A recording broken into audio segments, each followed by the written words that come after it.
Alright, hi. I meant to make and publish this video like 2 days ago, and I forgot twice, so it is a little late, but hopefully will still be just as useful. Um, so this is the final video that I'm going to be making on Unit 5. It compiles a lot of information from the remainder of the unit, topics 4 and so forth. Let's go ahead and get started. So, the first thing that we encounter once we get into into topic 4 and beyond is this concept of reaction mechanisms. Basically, most chemical reactions, when you see a reaction equation, it's actually more complicated than that. The reaction really can be broken up into a series of elementary steps, and the compilation of those elementary steps is referred to as the reaction mechanism. So, for example, we've got an overall reaction equation right here. This reaction, based off of, investigation by chemistry people, is found to actually occur in a series of 2 steps. So, it looks like that what's going on here is one of the oxygens from NO2 is just transferring over here to CO, and so we end up with CO2 and NO, but it's actually a little bit more complicated than that. So what's actually occurring is that you have 2 NO molecules. The oxygen from one goes to another, creating NO3 and NO. The NO3 then gives one of its oxygens over to a CO, making the CO2. Okay? What that does is that reforms one of the NO2s. And so one of the things that we can do when we look at a series of steps like this is you can actually take the sum of these 2 steps, and what you should get is the overall balanced equation. Okay, so I'm going to go ahead and do that. I have 2 NO2s.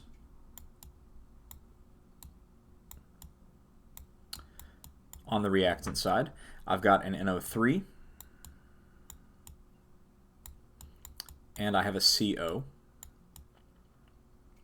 and that is turning into, on the product side, NO3, NO, NO2, and CO2.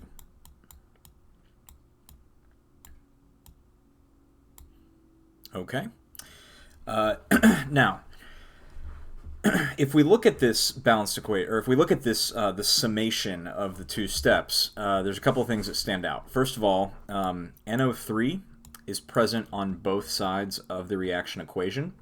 Now, it's not that NO3 isn't doing anything, because it clearly is, right? In step 1, it's being formed, and then in step 2, it's being consumed. What that means is that overall, this substance, NO3, it doesn't show up as part of the overall reaction. It's neither a original reactant, nor is it a final product. So what we would do is we would cancel this out, and the terminology for this thing, what this thing actually is, this is called an intermediate. Okay, so it's going to say that on a future slide, but that is what an intermediate is. It's a chemical that is formed temporarily from an earlier step that is subsequently consumed in a future step. So it doesn't show up in the overall equation. Okay. We can also do the same type of thing by canceling out one of the NO2s. So you notice we have 2 of them here on the reactant side and 1 of them here on the product side. So overall, the net production or the net consumption and or production of NO2 is that we are really just using up 1 NO2 and not producing any. Okay, so it's like consuming 2 to make 1. When you boil that down, what that really means is that you're consuming 1 to make none. Okay, as a net overall thing, right? And that's what the balanced chemical equation is supposed to communicate to us. What is the net overall change in terms of reactants to products. So basically, it's just like canceling things out, all right, that show up on both sides of the equation. We did this when we were looking at net ionic equations, and it's kind of the same thing here. So what we end up with then at the end of the day is 1 NO2 plus 1 CO forms 1 NO and 1 CO2, and that is ultimately what we have here in the overall balanced equation. Okay? So moving forward here, NO3 is the intermediate. Now, one of the things that makes looking at these elementary steps useful is that actually the rates of the elementary steps, the rate laws of the elementary steps, these are directly tied to the reactant side of that step, the stoichiometry of the reactant side. So this is best understood just by looking at these examples here. So if we look at step 1, the reactant side is 2 NO2 molecules, okay? So the rate of this step is proportional to the concentration of NO2, and its second order. This number 2 here comes from the fact that there are 2 NO molecules on the reactant side, okay? So this second order comes from the fact that we have 2 of these things, okay? If you look in step 2, it's the same thing, all right? We've got these 2 different chemicals here, NO3 and CO. These are both of the reactants. The rate, or the rate law, is first order with respect to both of these, NO3 and CO. It's first order because there's 1 of each of these, okay? So for elementary steps only, the stoichiometry, or the coefficient that's in front of each of these chemicals here in the reactant side, that is the order of the reaction with respect to that reactant for each elementary step, okay? Now, for the overall balanced equation, you can't do that, okay? You can't go back, if I were to go back to the previous slide, you cannot go and say that the rate for this is simply equal to, first order with respect to NO2 and first order with respect to CO. You can't do that, okay? In order to determine overall rate laws for overall equations, you have to experimentally determine that. And that's actually what we were doing in 5.2 and 5.3. We were looking at 2 different ways to handle data that allow you to determine the rate law. But if you happen to know the individual steps, okay, if you happen to know what the elementary steps are, if they are given to you, for example, in a problem, then you can determine the rate law with respect to that step just by looking at the ingredients, looking at the stoichiometry of the reaction. Now, if you also have some additional information, if you are told that one of the steps is the rate limiting step or the rate determining step, aka the slow step, if you know that one of these is the slow step, then the rate of that step should be the rate of the overall reaction. Okay, so for example, if we learn through some piece of information that step 1 is the slow step, then this rate right here, because this is the slow step, this is the slowest part of the reaction, this is the rate law for the overall reaction. You can't go any faster than the slowest step, right? It's kind of like if you have a bunch of people walking in the hallway, and there is, let's say we have a narrow hallway, all right? So there's a bunch of people walking in the hallway, and there's one person who is walking very, very slow. No one can go faster than that slowest person. So the speed in the hallway is dictated or determined or limited by that slowest person. And so in this case, if we know what the slowest step is, then the rate for the overall reaction is determined by that step, okay? So let me move on here a little bit. So let's say that we find out, or that we assume that step 1 is the slowest step, then this is the rate law, not only for that step, but also for the reaction as a whole, okay? In order for In order for you to have confidence that a set of steps is the correct mechanism for a reaction, the experimentally determined rate law should match the rate for the slow step in the mechanism. Okay? All right. Let's move forward. I think that's probably enough on that. All right, so the next thing that we get into in Unit 5 are these things called reaction energy profiles. We have discussed these before. They are essentially plots or graphs that show us the potential energy of the reactants and the products in a reaction versus this x-coordinate, versus this x-axis, which is called the reaction coordinate. You can think of this as like the progress through the reaction. Okay, I mean, really kind of like this, right? Reactants turn into products, right? So over the course of the reaction, we're moving from the potential energy of the reactants to the potential energy of the products. A couple things about this. First of all, in order for reactions to happen, most reactions, you have to overcome a energy barrier. Basically, to put this into layman's terms, you have to break the bonds of your reactants in order to form the new bonds that make the products. So in order to break the bonds of the reactants, you have to temporarily raise the potential energy of the system to a higher state. Okay? This is called the transition state, and your material at that point would be called the activated complex. So like whatever your ingredients are, that would be called like the activated complex, okay? We don't have to know too much about this other than we should just be sort of familiar that these terms exist, and we should know that transition state and activated complex have something to do with activation energy, okay? Now, once you've broken the bonds of the reactants, that's sort of where you're at this stage. Then the new bonds can form, and you drop down to the level of the products, okay? Now, if the, I'm going to come back to some of these slides.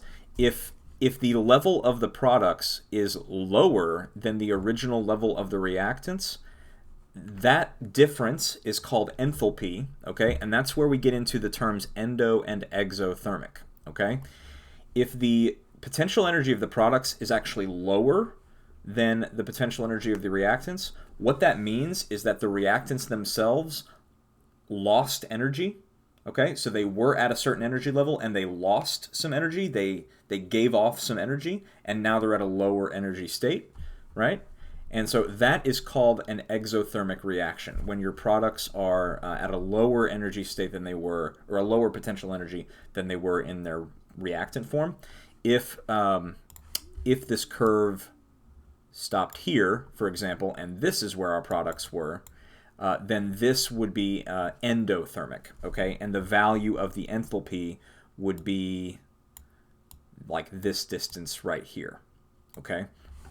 Now, you theoretically could put numbers here on the y-axis, and so if you knew what the numbers were on the y-axis, you could actually get numerical values for the enthalpy, for the activation energy, things like that. Okay? A couple of other notes. Let me backtrack just a little bit here. As your activation energies get higher and higher, that generally means that those reactions are moving slower and slower. It's literally just like a higher energy barrier that you have to overcome in order for the reaction to take place. So just generally speaking, as activation energies are higher and higher, if you're comparing two somewhat similar reactions, for example, the one that has the higher or steeper activation energy is going to generally proceed at a slower reaction rate than the one with a lower activation energy. You can also affect the activation energy and therefore the rate of a reaction by using a catalyst. So what catalysts are, they are substances that speed up a reaction without necessarily getting used up. So catalysts can be present in a reaction. They can do a couple of different things. I'm not going to get into all of the nitty-gritty details of that right at this second. But there's a couple of different ways that they can work. But what a catalyst ultimately does is it lowers the activation energy of a reaction. Okay? And so notice how the reactants and the products are at the same level in these two scenarios, but the activation energy, the difference between the peak and this base level for the reactants, it's a lot lower in the catalyzed pathway. So when you've got a catalyst present here for this reaction, an effective catalyst, the activation energy is lower. Okay? What that means, right, if we couple that with this previous slide, the catalyzed pathway, when the catalyst is present and that catalyzed pathway can occur, the reaction is generally going to move a little bit faster. It's going to happen at a faster rate than if the reaction is uncatalyzed. Okay, and moving forward into the last bit of information, this is almost like a summary of what we were supposed to have learned in this unit. It's kind of the conceptual summary of everything. Basically, when you have the rate of a reaction and you're trying to express that mathematically, there are a number of different factors that go into what is called the rate law, right? We've seen how the concentrations can affect the rate, right? That is through these values of N and M, also known as the order with respect to the reactant, right? The order tells us how influential the concentrations of that reactant is on the rate of the reaction. There are other factors, though, okay? So we've also talked about temperature, how temperature can play a role, okay? Ultimately, temperature shows up here in the rate constant. Generally speaking, the hotter a system is, the higher the temperature, the faster those particles are going to be moving, the more often that they are going to be colliding and with higher energies. And so more likely that you're going to have an effective collision that leads to a reaction in that case. So the temperature does generally correlate with speed of reaction or rate of reaction. And so for any given temperature, that is reflected in the value of K. Okay, so the rate is loosely determined, right, by the temperature and the concentrations of the reactants. So I just want to discuss that for a little bit. That's really just what this final bit of information is all about. Okay, so the collision model for kinetics says three things. Number one, reactant molecules have to collide in order for them to react. When they collide, the collision has to have enough energy to overcome or exceed the activation energy. Okay, I know a lot of you are in physics right now. You've been talking about kinetic and potential energy, and like conservation of energy through those means. The kinetic energy of the collision of the reactant molecules, the sum of those kinetic energies has to overcome that activation energy barrier. Okay, so like when you look at this peak here, right? If two reactant molecules collide and they only have enough energy to get to here, they don't have enough to make it all the way to the top of this peak, right? The amount of energy that those two reactant molecules have, the kinetic energy that they have in the collision, if that is not enough to get them all the way up here to the activation energy, then the reaction is not going to occur. Okay, you have to have enough energy in the collision to at least meet or exceed the activation energy in order to have an effective collision. Okay, because you have to break the bonds of the reactants in order to be able to reach this activated complex transition state to then form products. Okay. One other factor that we haven't really discussed before, but you are supposed to know about, is orientation. Okay. When reactant particles collide, they are doing so in three-dimensional space. Okay, they do have a three-dimensional orientation. They could be pointing towards you, or towards me, or towards this direction, or down, or up. Right? There's, I guess, 6 different directions that they could be pointing, cardinal directions. So when the reactant molecules collide, there usually is an optimal orientation that will lead to formation of product. Okay, this is best, I guess, demonstrated by showing you an example. All right, so let's look at the orientation here. we have CO reacting with O2, and these are the products over here, CO2 and O. So it looks like what's happening in this reaction, which appears to be like an elementary step, by the way, we've got one oxygen that is transferring over to CO, forming CO2, and that the oxygen that's left over there is the other product. Okay? Now, if you look here at the two potential collisions, it's almost like just common sense. Like, which one do you think is going to lead to more product formation? If you look at what the products are, you know, this right here is what the reactant looked like, right? CO, one carbon, one oxygen. We need to tack on another oxygen onto that carbon. Kind of glossing over some of the details here, but that's essentially what needs to happen. The more effective collision is clearly going to be this one down here, right? Where the oxygen from the O2 directly collides with the carbon side of the molecule, not the oxygen side.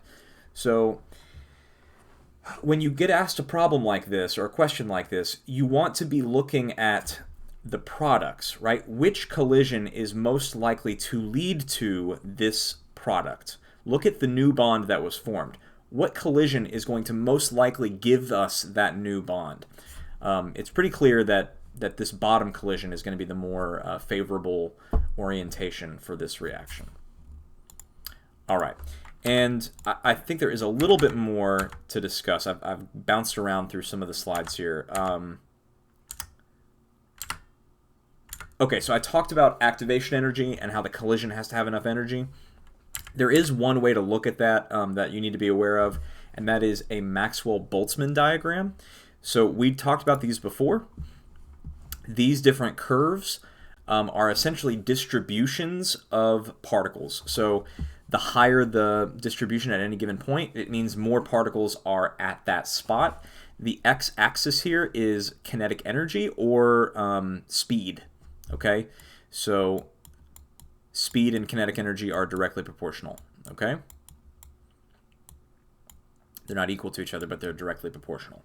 So what we could say here, if we're looking at these two plots, we could say, right, it says both these curves represent gas samples at the same temperature. Okay, if these are both at the same temperature, what this means is that the purple curve represents a heavier molecule, and the red curve, or the pink curve, represents a lighter particle.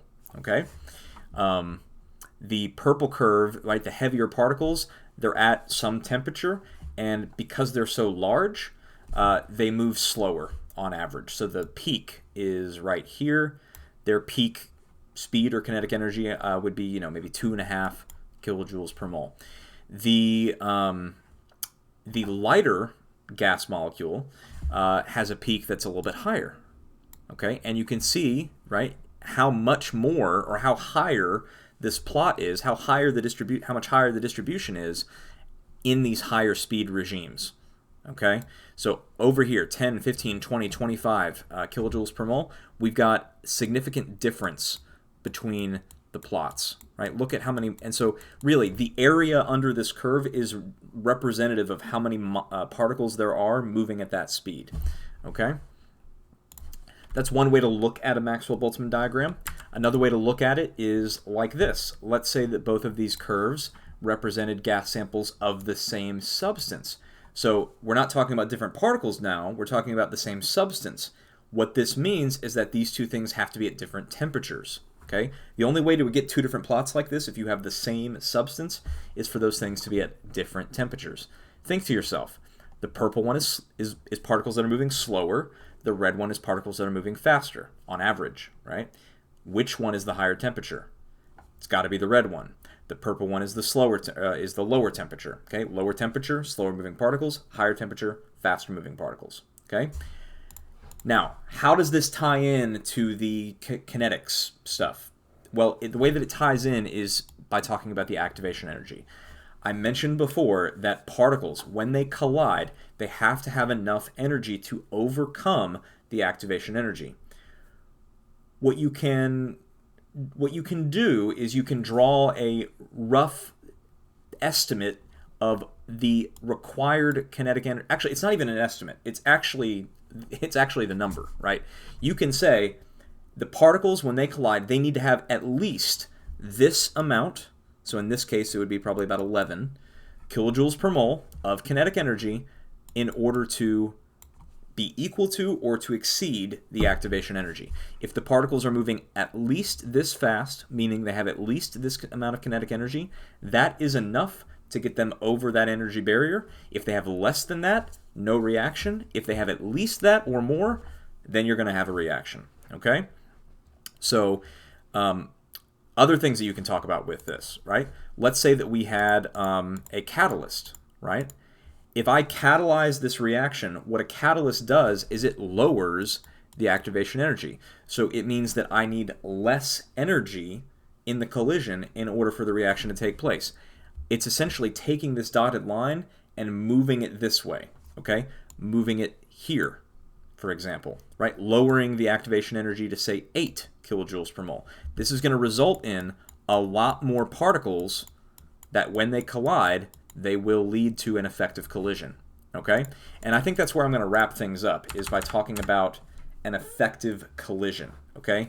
Personally, I like to refer to, I like to use this terminology.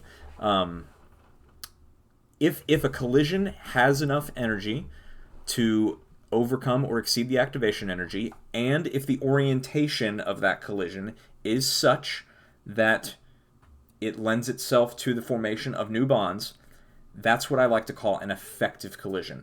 Basically, an effective collision is any time a reaction actually occurs, okay? So when particles collide, if they don't react, then that's not an effective collision. If they do, it is. And there's two factors that come into that.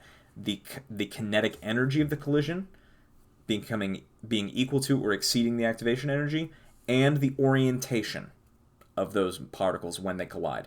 Those two factors are ultimately what determines whether or not something is an effective collision that leads to a reaction or not. Okay? All right.